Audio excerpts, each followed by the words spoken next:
I bet you didn't think a Bedspring was a craft supply. Well, it is, and I'm going to show you exactly what I made with it. My name is Amanda with Amanda Panda Projects, and I took this Bedspring and I wanted it rusty. So I'm using one of my favorite supplies ever called Rust Effect Paste, and we are rusting this bad boy up, okay? It comes with 3 different colors. I just used the brown and the reddish orange, and it looks like such a real rust, but it is not. It is fake rust. So that is what we did with the Bedsprings. We're going to give this like an older, vintagey vibe.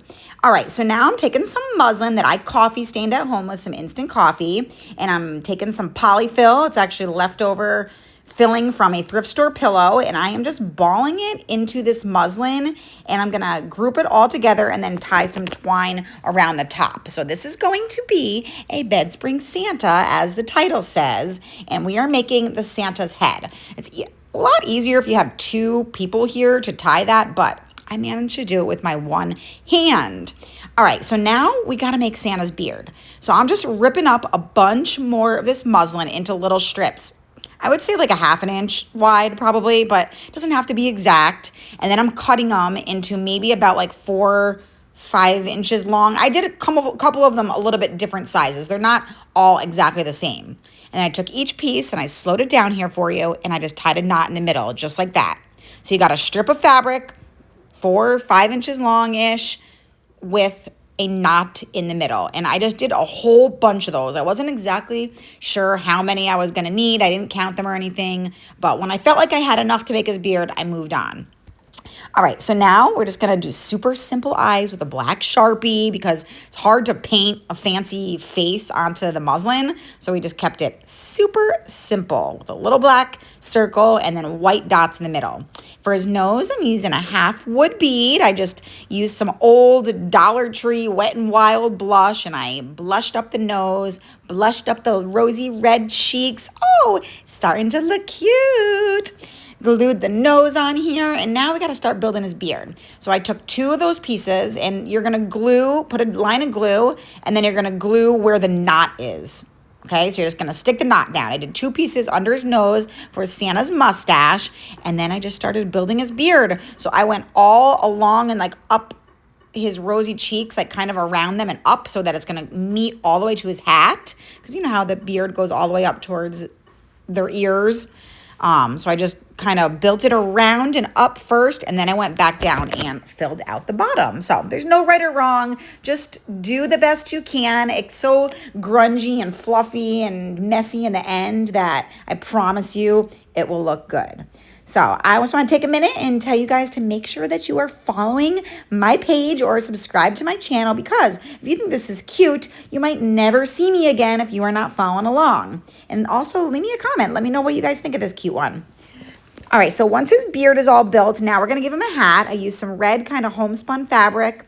I just placed it around the front. I wrapped it around the back. I kind of measured out about how big I was going to need.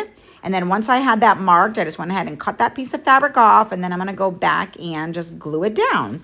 So I decided to put the glue on the fabric and then kind of put it exactly where I want it on his head so that it stayed in place. And then I went back with the hot glue and glued it around the rest of his head, okay?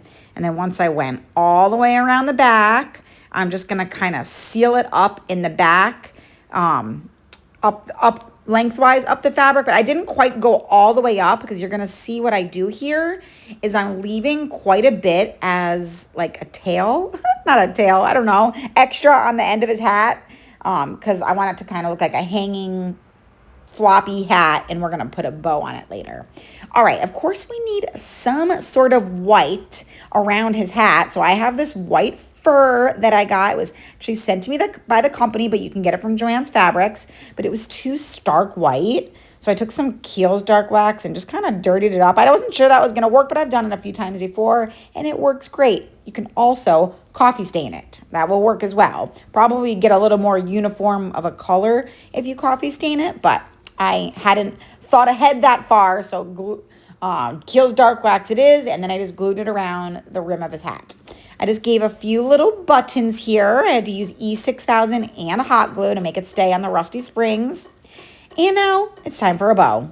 Okay, so I just ripped up some fabric into little strips. I really needed to keep this bow small because you guys know, you know me, I like big bows and I cannot lie and I get carried away, but he's only so big, so I didn't want the bow to take over. So I made the pieces pretty small and I just used my bow Zabra and I layered up, no rhyme or reason, just one pattern on top of the other until I felt like it was big and full enough, but not too full.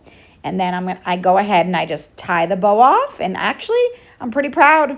I'm pretty proud. This bow is a perfect size, you guys. It's not too big. It's not too small. It is just right. All right, so I couldn't decide. Do I want it down there? Cute. Or do I want it down there on the hat? Cute. I ultimately decided to go with on the end of his hat. And I love how it looks. You could go either way. Of course, we added a rusty bell to the center of the bow.